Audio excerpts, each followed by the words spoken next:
Et quelle première partie? Alléluia. Amen. Tout à l'heure, pendant que le pasteur parlait de la paix, je suis tombé, je lisais le psaume 119 et je suis tombé sur. Et j'ai lu un verset, le verset 165 du psaume 119 qui dit: Il y a beaucoup de paix pour ceux qui aiment ta loi, il ne leur arrive aucun malheur. Alléluia. Et c'est vrai que une fois, je parlais avec un frère, on parlait avec un frère, et, euh, et il me dit, tu sais, Limon, ce que les gens recherchent, c'est la justice. Il me dit, Limon, les gens recherchent la justice, d'où les manifestations. Ils recherchent une justice sociale, ils recherchent une justice au niveau gouvernemental, ils recherchent une justice dans toutes choses.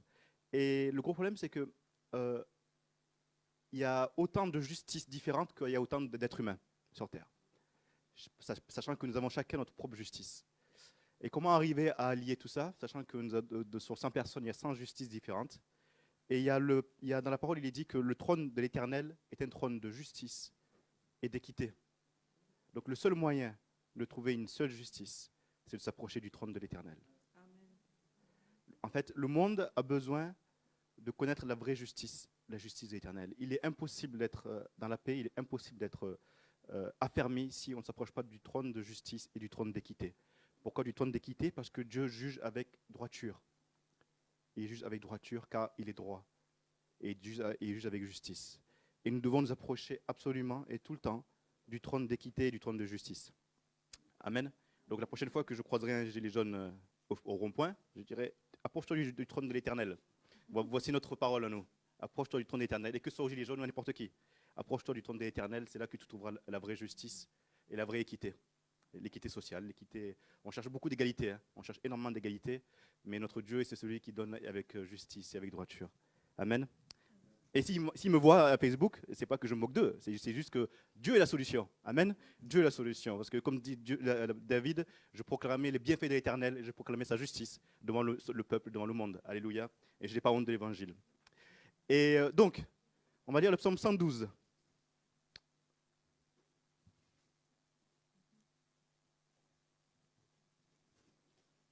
Le psaume 112.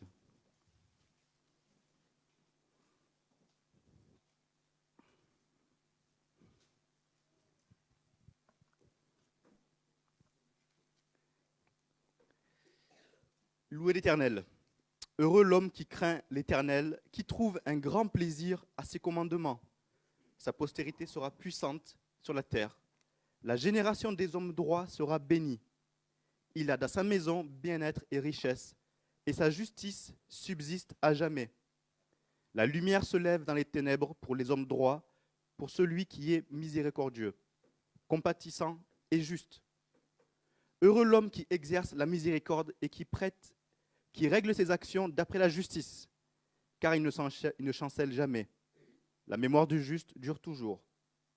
Il ne craint point les mauvaises nouvelles. Son cœur est ferme, confiant en l'Éternel. Son cœur est affermi. Il n'a point de crainte jusqu'à ce qu'il mette son plaisir à regarder ses adversaires. Il fait des largesses. Il donne aux indigents. Sa justice subsiste à jamais. Sa tête s'élève avec gloire. Le méchant le voit et s'irrite. Il grince des dents et se consume. Les désirs des méchants périssent. Amen. Amen. Et on va enchaîner tout de suite sur le Exode, chapitre 6, versets 1 à 8. Chapitre 6, versets 1 à 8. Et ce matin, je voudrais vous parler du Seigneur Jésus, notre miraculeux libérateur, et qu'il est le seul Seigneur Dieu. Exode, chapitre 6, versets 1 à 8. Voilà.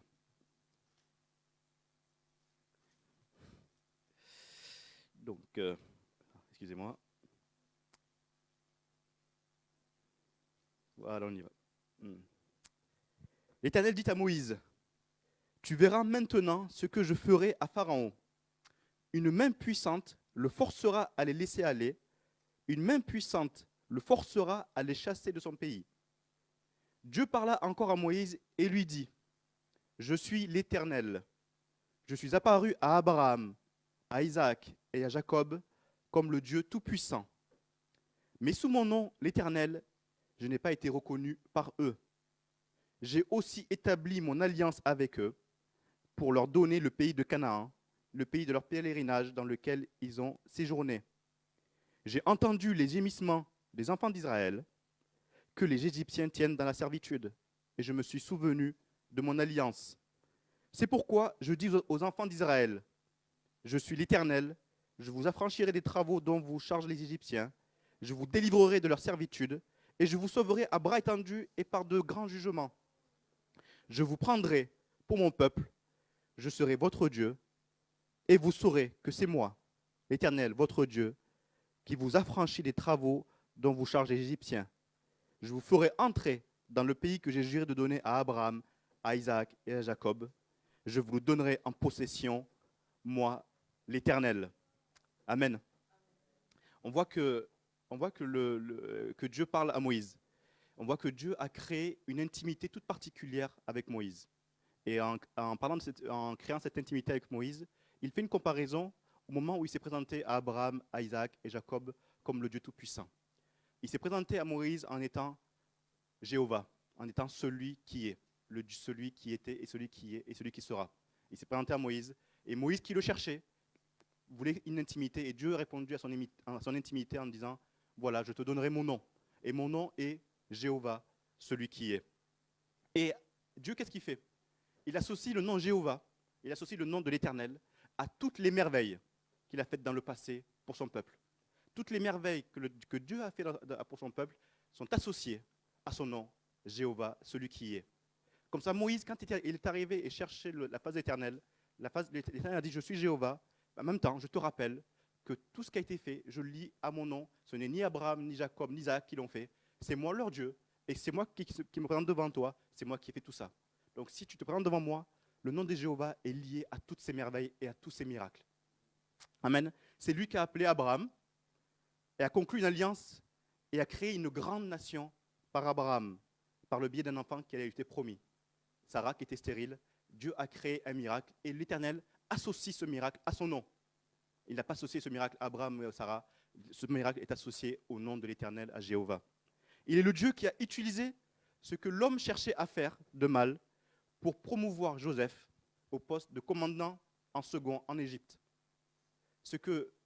Il a transformé le mal en bien. Nous voyons ça dans Genèse chapitre 50, verset 20. C'est un verset incroyable. Chapitre 50, verset 20, il dit,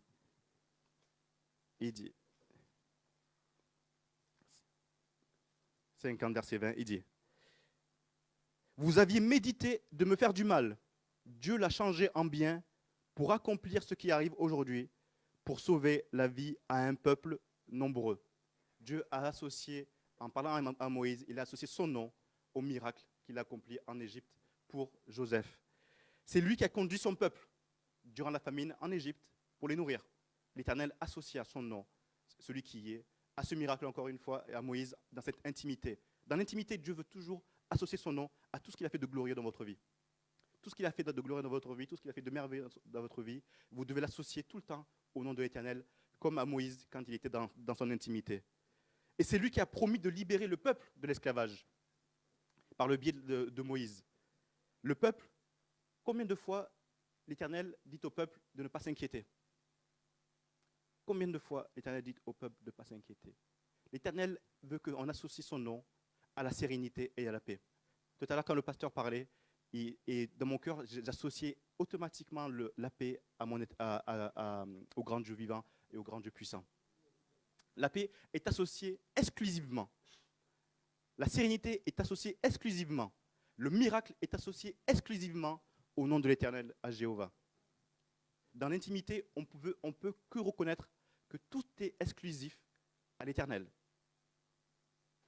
Il n'y a pas une seule honte de part qui soit associée à nous, car tout revient à lui. Le pasteur a lu, je donne ma gloire, pas à nous, mais à toi, Éternel, la gloire. Cette révélation personnelle est très claire pour nous. Notre Dieu n'est pas une divinité qui en a marre. Notre Dieu n'est pas une divinité qui est dégoûtée de nous. Notre Dieu n'est pas une divinité qui est impatient. Notre Dieu n'est pas une divinité qui ne nous entend pas. Notre Dieu n'est pas une divinité qui ne parle pas, comme a dit le psaume. Notre Dieu n'est pas une divinité qui n'entend pas. Notre Dieu est une divinité, est un Dieu qui s'implique personnellement dans la vie de tous ceux qui croient en lui. En disant le nom de Jéhovah à Moïse, il dit à Moïse, je vais m'impliquer personnellement dans les affaires de mon peuple. Et quand on a connu son nom, il nous a dit, en connaissant son nom, qu'il veut s'impliquer personnellement dans ta vie. Il veut s'impliquer personnellement dans nos vies. Ce qu'il a fait à Abraham, à Isaac et Jacob, il le fait personnellement dans ta vie parce qu'il est venu te voir pour dire son nom dans ta vie. Donc toutes les merveilles qu'il a faites et qu'il fera sera associées à lui parce qu'il te l'a dit. Parce qu'en disant son nom, il associe toutes les merveilles à lui, au nom de Jésus. Cette attention personnelle, il a démontré cette attention personnelle comment?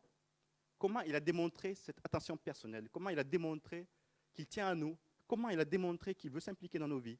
Comment il a démontré qu'il veut faire des choses merveilleuses dans notre vie? Il a fait une chose qui démontre qu'il veut s'impliquer dans ta vie et dans ma vie. C'est la façon dont le Seigneur Jésus-Christ est venu s'humilier, quitter la droite du Père, prenant la place d'un serviteur et être crucifié sur la croix. Voici l'ultime démonstration de l'amour et de l'implication de l'Éternel pour nous-mêmes et pour ses enfants et pour son peuple. Et cela prouve que ce n'est ni une divinité que dans la Bible, il dit que l'homme avait pris du bois, avait fait du feu, et de l'autre bout de bois, il a fait une divinité. Il s'est prosterné devant. Dieu est un Dieu qui s'implique dans votre vie. Et tout ce qu'il fait, il associe à lui et exclusivement à lui. Dans Philippiens, chapitre 2, versets 5 à 11, nous allons le lire. Philippiens, verset 2, chapitre 5 à 11.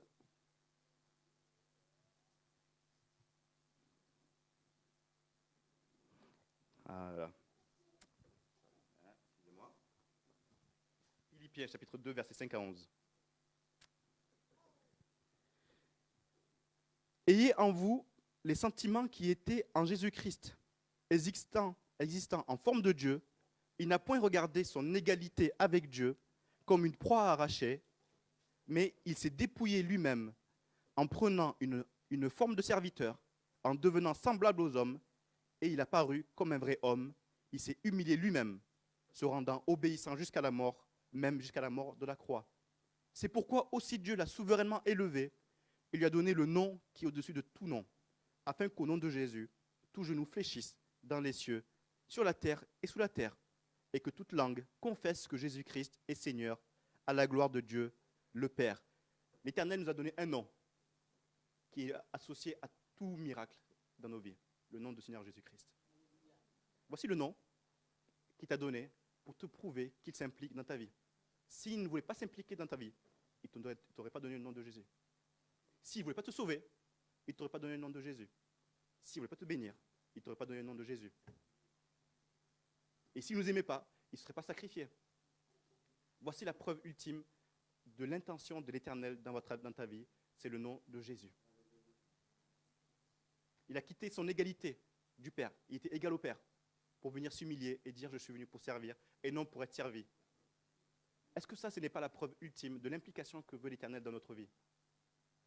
Que nous puissions associer le nom de Jésus à toutes les merveilles, à tout ce qui est merveilleux, à tout ce qui est glorieux, à tout ce qui est majestueux dans notre vie. Au nom de Jésus. Paul a écrit que Dieu était déterminé à racheter son peuple. Alors Jésus a mis de côté son égalité avec Dieu et s'est humilié pour devenir homme. Alors, on a lu que tout genou fléchisse. Malgré cela, un jour tout genou fléchira et toute langue confessera que Jésus est le Seigneur. Mais le ministère de Jésus est venu démontrer à quel point Dieu s'abaissera sur nous, à nous, pour montrer son amour personnel à ses enfants. Malgré le fait que tout genou, qu'il a toute autorité, et la parole le dit, malgré que tout genou fait, il est quand même venu pour dire que je viens vous aimer et me sacrifier pour vous. Donc vous voyez, c'est ce qui se passe entre le fait qu'il a toute autorité, il a tout pouvoir, et que tout genou, il n'y a même pas un genou qui va résister, il n'y a même pas une langue qui va garder. Non, toute langue confessera que Jésus est le Seigneur. Et en lisant ça, on dit, mais quand même, il est quand même venu sur terre, se sacrifier pour s'impliquer personnellement dans ma vie. Vous voyez à quel point c'est glorieux et majestueux. Vous voyez à quel point c'est merveilleux. Vous voyez à quel point l'amour, le grand amour.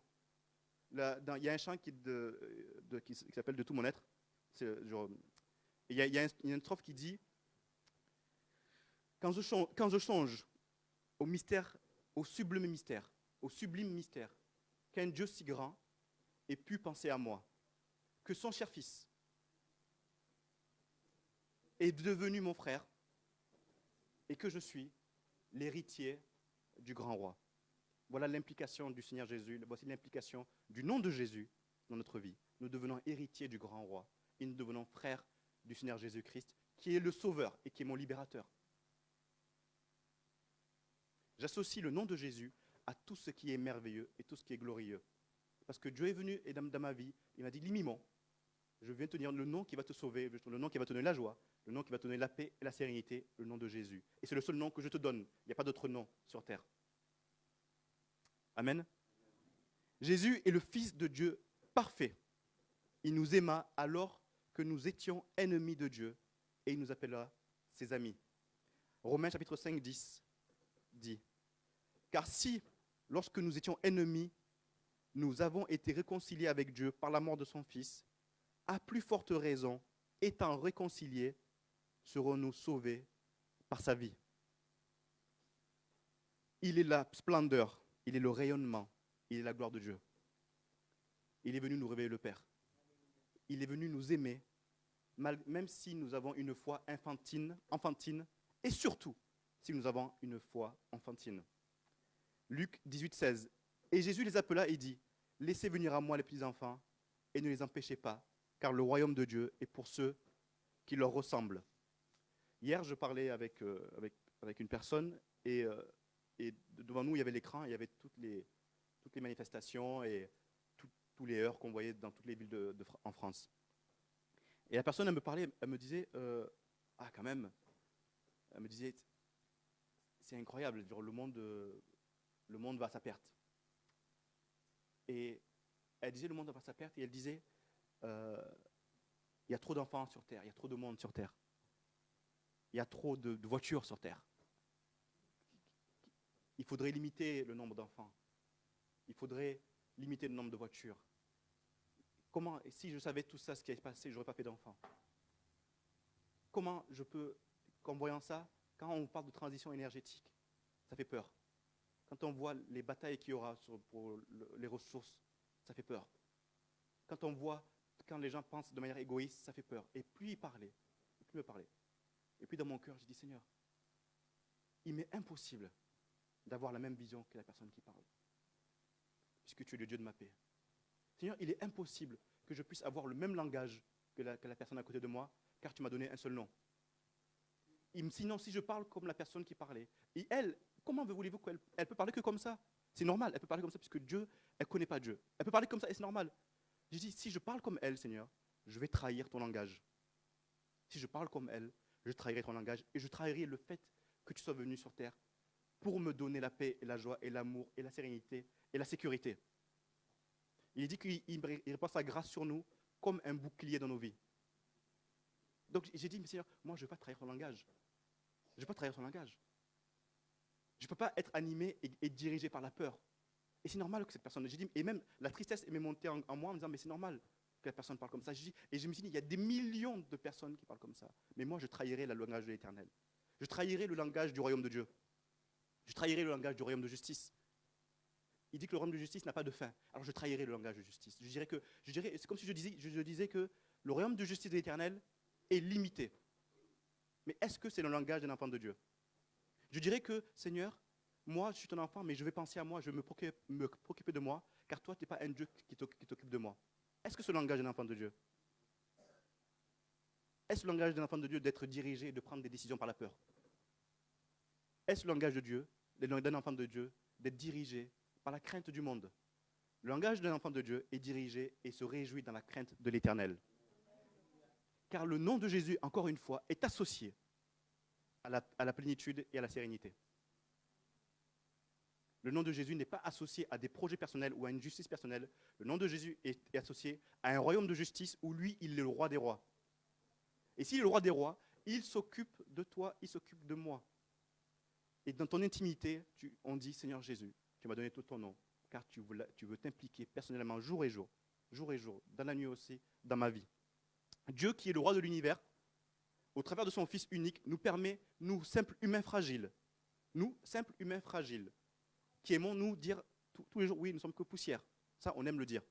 On aime dire que nous sommes faibles. On aime dire que nous sommes rien du tout. Mais est-ce que nous aimons dire que nous sommes enfants de Dieu? Est-ce que nous apprécions de dire que nous vivons la réalité d'un enfant de Dieu? Est-ce que nous apprécions de dire que nous sommes des enfants du royaume de justice? Est-ce que nous apprécions, est-ce que nous déclarons que nous sommes les enfants du grand roi? Je ne dis pas seulement que je suis que poussière, je dis que je suis l'héritier de grand roi. Parce que sinon, ce serait dénaturer la venue et sous-estimer la venue de l'Éternel sur terre. Si lui est venu, qui est le roi de l'univers, est venu mourir pour une simple poussière comme moi, je ressors en étant héritier du grand roi, car son nom est impliqué dans ma vie. Et j'associe ces merveilles, encore une fois, au nom du Seigneur Jésus-Christ. Romains 8, 15 dit, « Vous n'avez point reçu un esprit de servitude pour être encore dans la crainte, mais vous avez reçu un esprit d'adoption par lequel nous crions quoi? Nous crions quoi? Abba, Père. » Et quelles sont les personnes qui peuvent crier Abba, Père? Quelle est la position? Quelle position nous avons pour pouvoir crier Abba, Père? Alléluia. Alléluia. Enfant de Dieu. Quelle est la position éternelle que le Seigneur Jésus est venu nous donner? Quelle est la position éternelle que le Seigneur Jésus est venu nous donner? Enfant de Dieu. Quelle est l'espérance que le Seigneur Jésus est venu nous donner? Que nous vivrons dans son royaume avec le Père. Quelle est la joie qu'il a mis dans notre cœur? La joie du salut éternel. Et tout ça est associé à un seul nom. À quel nom?